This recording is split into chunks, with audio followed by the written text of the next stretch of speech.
Баршамызға сәлем достар. Әдеттегідей сіздермен бірге түс жору каналы. Бүгінгі шығарылым түсіңізде соғыс көрсеңіз, оны қалай жору керектігін назарларыңызға ұсынамыз. Түсінде соғысты көру, істегі қиындықтар, үй ішіндегі былық пен жанжалдың нышаны. Жас қыз түсінде жігітінің соғысқа аттанып бара жатқанын көрсе, оның мінезінің теріс жақтарын туралы еститін болады.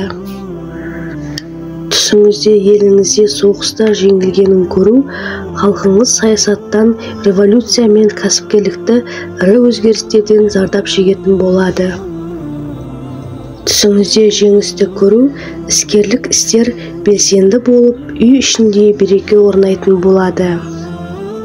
Түсіңізде шайқасты көру өте жаман белгі, аштық баладан қартқа дейін жаппай ауыратын кезең.